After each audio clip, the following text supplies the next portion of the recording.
Assalamualaikum warahmatullahi wabarakatuh. Halo anak-anak kelas 4 SD Muhammadiyah Kutoarjo. Bagaimana kabar kalian hari ini? Tentu sehat bukan? Alhamdulillah. Perkenalkan, nama Ibu Nani Agustin, bisa dipanggil Bu Nani. Ibu dari mahasiswa Magang 3 Pendidikan Guru Sekolah Dasar Universitas Muhammadiyah Purworejo.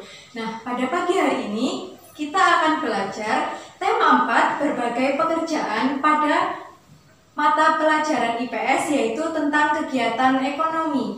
Nah, sebelum mengawali kegiatan pembelajaran, marilah kita berdoa terlebih dahulu. Berdoa dimulai.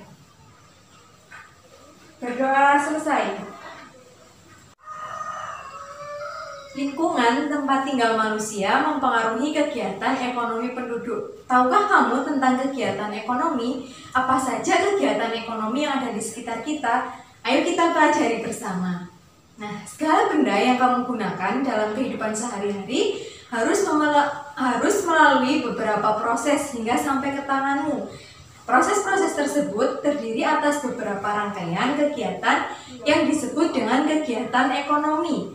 Kegiatan ekonomi adalah segala jenis kegiatan yang dilakukan manusia untuk memenuhi kebutuhan hidup. Secara garis besar, kegiatan ekonomi dibedakan atas kegiatan produksi, distribusi, dan konsumsi. Yang pertama, produksi. Produksi adalah kegiatan menghasilkan barang atau jasa guna menghasilkan barang-barang pemenuhan kebutuhan hidup.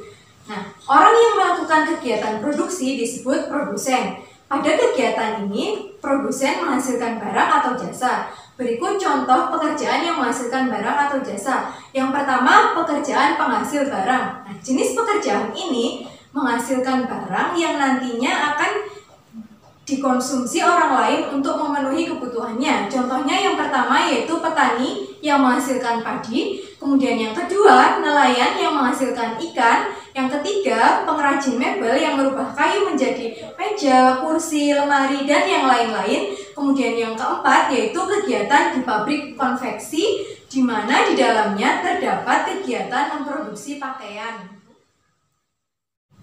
Yang kedua, pekerjaan penghasil jasa. Jenis pekerjaan ini menghasilkan jasa atau pelayanan.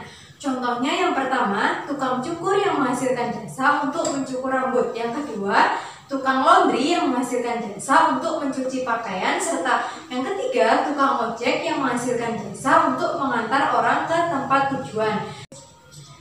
Yang selanjutnya, distribusi. Distribusi adalah kegiatan menyalurkan produk hasil produksi ke tangan konsumen. Nah, orang yang melakukan kegiatan distribusi disebut distributor. Distributor dapat dibedakan menjadi dua, yaitu distributor pedagang besar dan pedagang kecil.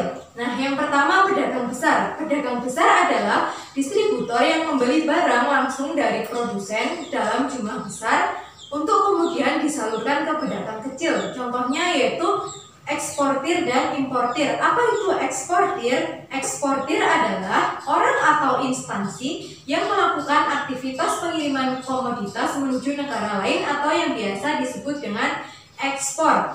Kemudian yang kedua, importir. Importir adalah orang atau lembaga perantara dagang yang mendatangkan barang dari luar negeri atau yang biasa disebut dengan impor. Nah, kemudian pedagang kecil.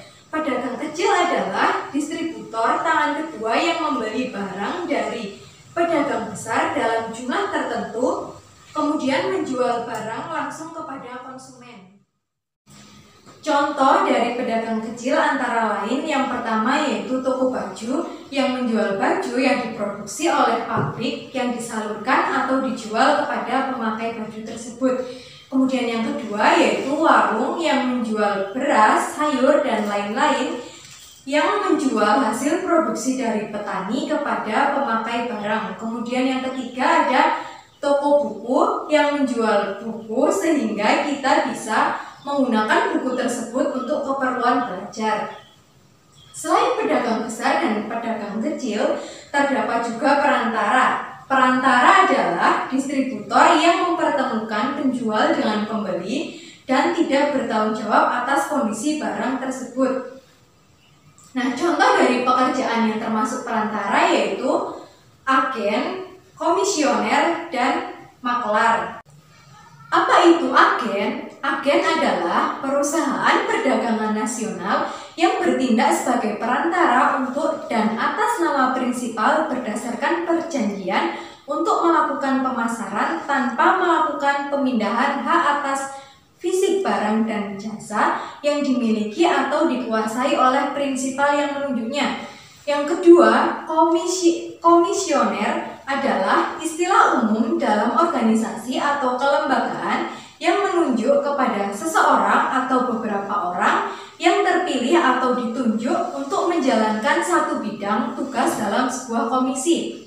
Nah, sedangkan makelar adalah orang yang bertindak sebagai penghubung antara kedua belah pihak yang berkepentingan, yaitu antara penjual dan pembeli.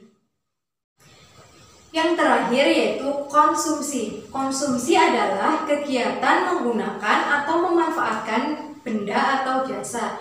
Nah, orang yang melakukan kegiatan konsumsi disebut konsumen.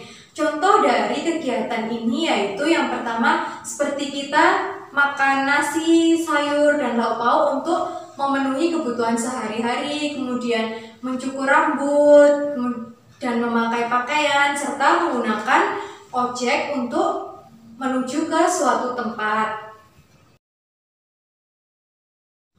Jadi, kegiatan ekonomi ada 3 jenis. Yang pertama yaitu produksi. Produksi adalah kegiatan menghasilkan barang atau jasa.